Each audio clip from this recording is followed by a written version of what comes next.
ناظرین، آج ایک نئے موضوع کے ساتھ آپ کی خدمت میں حاضر ہوا ہوں۔ آج کا ہمارا موضوع ہے قصیدہ۔ اگر ہم اردو کی شعری اصناف کا جائزہ لیں تو ان شعری اصناف میں ایک عام جو صنف ہے وہ قصیدہ ہے۔ آ، قصیدہ نظم کی موضوعاتی قسم ہے۔ اگر آ، اس کی تعریف دیکھی جائے تو کچھ ایسے بنتی ہے۔ قصیدہ لغت میں قصیدے سے مراد آ، ارادہ کرنا، کوشش کرنا، جبکہ نظم کی اصطلاح میں قصیدہ ایک ایسی نظم ہے جس میں کسی شخص کی آ، زندہ شخص کی تعریف بیان کی جائے، توصیف بیان کی جائے، اس کے اچھے اوصاف بیان کیے جائیں تو اس کو قصیدہ کہتے ہیں۔ تو یعنی قصیدے سے مراد ایسی نظم ہے جس میں کسی زندہ شخص کی تعریف بیان کی جائے، اس کی خوبیاں بیان کی جائیں، اس کی اچھائیوں کا جو ہے وہ تذکرہ کیا جائے تو اس کو ہم قصیدہ کہتے ہیں۔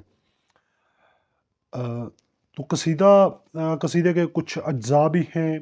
قصیدے کے اجزاء ترکیبی جن کو ہم کہتے ہیں، اس میں سب سے پہلا جو جزو ہے وہ ہے تشبیب۔ جس طرح کے غزل میں مطلع ہوتا ہے اسی طرح قصیدے میں بھی مطلع ہوتا ہے، اور اسی مطلع میں اس کے آس پاس تشبیب ہوتی ہے۔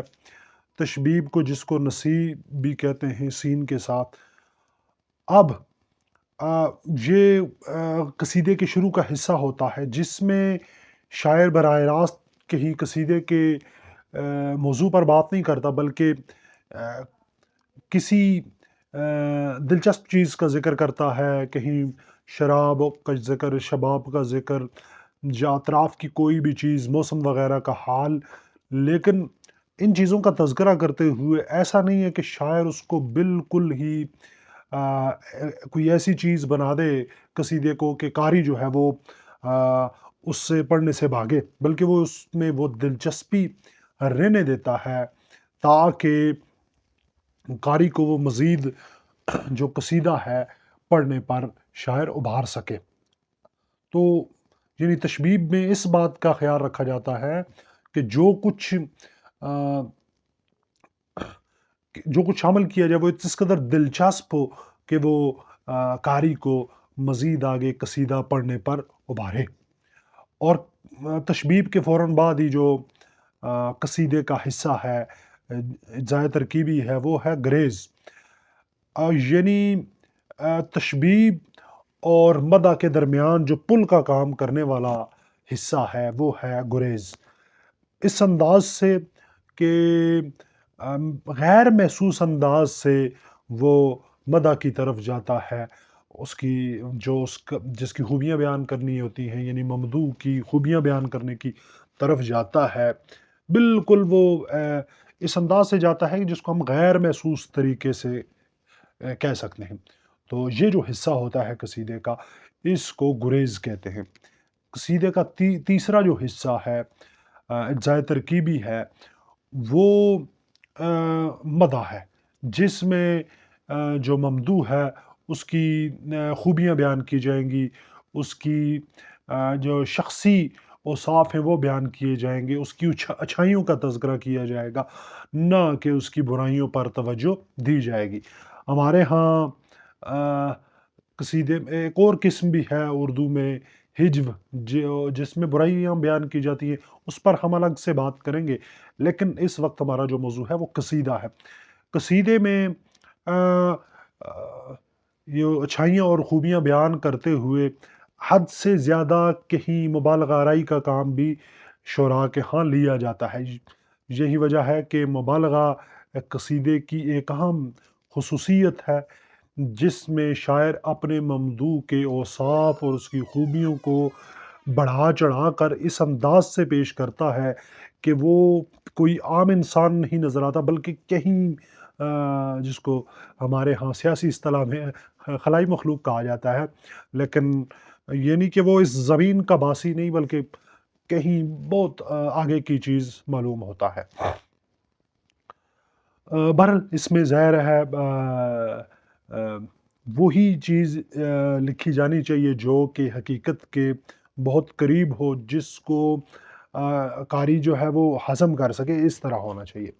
اور اس کے بعد قصیدے میں جو حصہ ہے وہ دعا کا آتا ہے۔ دعا میں ہی حسن طلب بھی شامل ہوتی ہے بعض اوقات، یعنی جس میں شاعر سب سے پہلے اپنی جو ممدوح ہوتا ہے پہلے اس سے کچھ چیز طلب کرتا ہے۔ پہلے ظاہر ہے بادشاہوں کی شان میں ان کے دربار میں قصیدے کہے جاتے تھے، ان قصیدوں کا بنیادی مقصد بادشاہ سے کوئی انعام و اکرام حاصل کرنا ہوتا تھا۔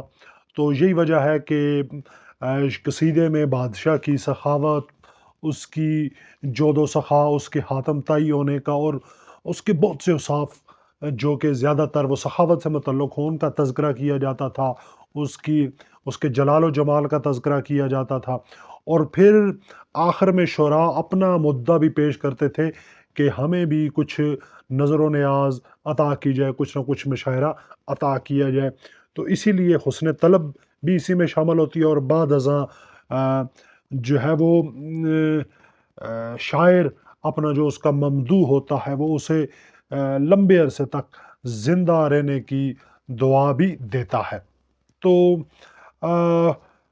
کل ملا کے دیکھا جائے تو یہ قصیدے کے اجزائے ترکیبی ہوتے ہیں، اور یہ اردو میں اس کا آغاز کیسے ہوا اس پر بھی بات ہونی چاہیے۔ جو اصل کے لحاظ سے دیکھا جائے تو قصیدہ عربی النسل یہ صنف ہے۔ عربوں میں اس کا رواج بہت زیادہ تھا، چونکہ عربوں کو اپنی زبان دانی پر ناز تھا، اور اپنی زبان دانی کو ثابت کرنے کے لیے وہ زبان کا ایسا استعمال کرتے تھے، الفاظ کا ایسا چناؤ کرتے تھے کہ جو پڑھنے والا ہے وہ حیران ہو جائے اور اس پر ایک علمیت پوری طرح جم جائے۔ یہی وجہ ہے کہ بھرپور طریقے سے قصیدے اس دور میں لکھے جاتے تھے۔ پھر عرب میں جو شعراء ہیں ان کو تو بہت زیادہ اہمیت حاصل ہے، اس کے لیے ہمیں الگ سے بھی بات کرنی پڑ سکتی ہے۔ اور عربی ہی سے جو قصیدہ ہے وہ اردو میں فارسی میں آیا۔ فارسی میں رودکی پہلا جو ہے قصیدہ نگار ہے، وہاں سے اردو میں قصیدہ آیا، اور قصیدے مختلف اوقات میں لکھے جاتے رہے، لیکن جو باقاعدہ جس کو ہم قصیدہ نگار کہہ سکتے ہیں وہ مرزا محمد رفیع سودا ایک ایسے قصیدہ نگار ہیں جنہوں نے قصیدے کو عروج پر پہنچایا۔ بعد قصیدے لکھے اور ان کے وہ قصیدے کافی معروف بھی ہوئے۔ تو اس طرح قصیدہ ایک اہم صنف ہے جو کہ اردو میں رائج ہے، اسی کا اس ویڈیو میں تذکرہ کیا۔ آپ کے لیے دعا گو ہوں۔ بہت شکریہ، جزاک اللہ۔